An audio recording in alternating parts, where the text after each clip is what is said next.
Bapa dalam surga, pada siang ini kami kembali datang kepadamu Tuhan, bersyukur untuk waktu yang masih Tuhan beri kepada kami, sehingga kami boleh menikmati persekutuan bersama dengan Tuhan melalui siraman rohani. Kiranya kebenaran firman yang hamba sampaikan jauh daripada sempurna, tapi kiranya ini boleh menolong dan memberkati setiap kami. Dalam nama Tuhan Yesus kami berdoa, amin. Bapak Ibu saudara yang dikasihi Tuhan, siang hari ini saya ingin bersama-sama mengajak Bapak Ibu Saudara membuka satu ayat di dalam 1 Samuel 30 ayat yang ke-8. Bapak Ibu, mari kita lihat satu peristiwa di sana. Ada hal yang menarik yang perlu pada siang hari ini sama-sama kita renungkan. Demikian bunyi firman Tuhan. Kemudian bertanyalah Daud kepada Tuhan, katanya, haruskah aku mengejar gerombolan itu? Akan dapatkah mereka kususul? Dan ia berfirman kepadanya, kejarlah, sebab sesungguhnya engkau dapat menyusul mereka dan melepaskan para tawanan. Lalu pergilah Daud beserta ke-600 orang yang bersama-sama dengan dia, dan sampailah mereka ke sungai Besor.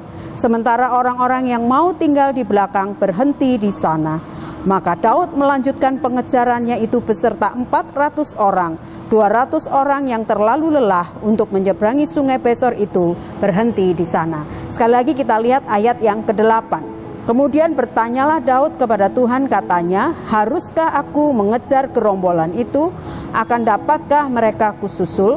Dan ia berfirman kepadanya, kejarlah, sebab sesungguhnya engkau dapat menyusul mereka dan melepaskan para tawanan. Bapak Ibu yang dikasihi Tuhan, siang hari ini kita melihat sebuah peristiwa di mana Daud beserta seluruh rakyat hari itu mereka sedang berperang. Dan kemudian ketika mereka kembali ke tanah Siklag, didapati tanah itu atau daerah Siklag itu sudah habis terbakar dan seluruh isinya tanpa tersisa. Yang tersisa hanyalah mereka yang ditawan, yaitu ada anak-anak dan istri mereka juga. Nanti kalau Bapak Ibu Saudara baca, termasuk istrinya si Daud pun juga menjadi tawanan oleh orang-orang Filistin, sehingga ketika mereka pergi berperang kembali ke daerah Siklag dan melihat daerah Siklag sudah porak-poranda, bahkan semua orang yang ada di dalamnya yaitu para perempuan dan anak-anak ditawan, mereka semua menjadi begitu pahit hati dan mereka menangis sejadi-jadinya. Bapak Ibu Saudara bisa melihat nanti di ayat-ayat sebelumnya, bahkan mereka bersedih dengan amat sangat dan mereka kemudian mulai menyalahkan Daud dan mulai merasa Daud tidak bisa melakukan apapun dalam situasi seperti ini. Bapak Ibu yang dikasihi Tuhan, pasti itu bukan situasi yang mudah. Pasti itu bukan situasi yang gampang. Mereka semua dalam keadaan yang panik, mereka semua dalam keadaan yang putus asa, pedih hati, mereka bercucuran air mata karena Siklag sudah nggak bisa lagi mereka temui seperti mereka sebelum tinggalkan Siklag. Nah, Bapak Ibu Saudara yang dikasihi Tuhan, mari kita melihat di tengah situasi yang crowded itu, di tengah situasi yang rasanya semua orang mungkin bisa saling menyalahkan, semua orang bisa saling merasa diri melakukan tindakan yang tidak baik. Bahkan kemudian mereka secara rame-rame mereka menyalahkan Daud sebagai pimpinan mereka saat itu. Mari kita lihat sikap Daud. Saya tahu bahwa menjadi Daud bukanlah hal yang mudah hari itu. Saat itu ketika mereka ada dalam situasi seperti itu, tapi Daud tidak melakukan apapun dan keluar dari mulutnya untuk membalas seluruh apa yang dilakukan oleh orang-orang kepadanya, ketidakpuasan orang-orang itu kepadanya.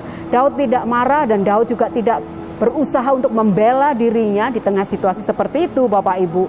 Nah, mari kita lihat Daud datang kepada figur yang tepat, kepada sosok yang tepat.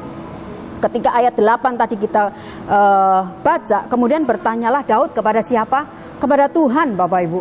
Dia nggak nanya ke yang lain ketika dalam situasi pelik seperti itu, situasi yang panik seperti itu, situasi yang crowded seperti itu, dia nggak nanya ke yang lain. Dia nggak minta pertimbangan yang lain. Bukan berarti orang di sekeliling Daud bukan orang-orang yang bisa dimintain masukan oleh Daud. Cuman apa yang dilakukan Daud kali ini atau dalam kisah ini adalah sebuah tindakan yang tepat di antara semua tindakan yang kadang bisa dilakukan orang dalam situasi yang panik atau situasi yang sulit.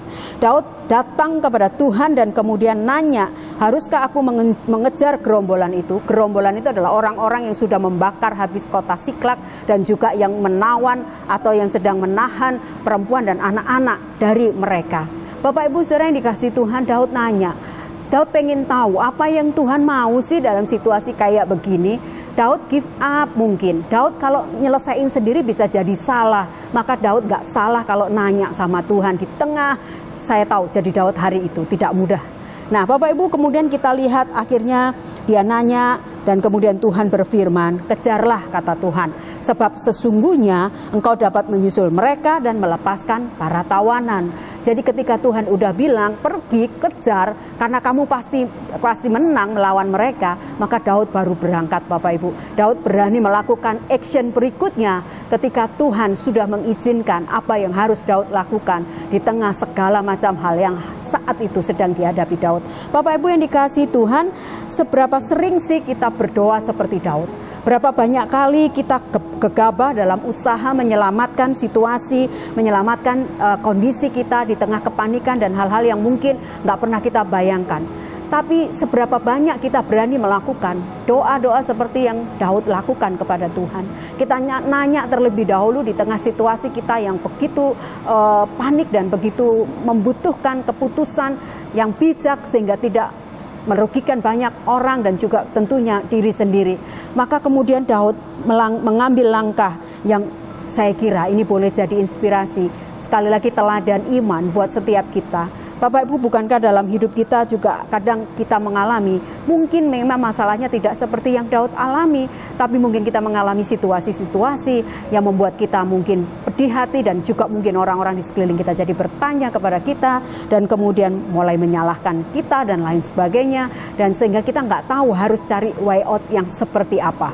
Tapi mari kita belajar seperti Daud, kita belajar seperti sosok dia yang menurut saya luar biasa ini.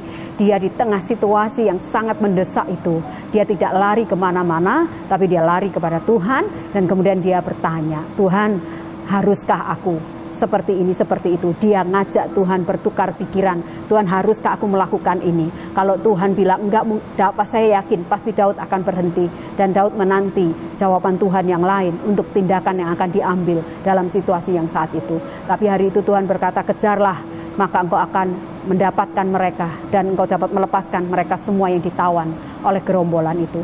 Bapak Ibu saudara yang dikasihi Tuhan, maka kita bisa melihat nanti kalau Bapak Ibu baca terus dari ayat-ayat dalam sepanjang pasal ini dan pasal-pasal berikutnya, bagaimana pertolongan Tuhan itu selalu tepat.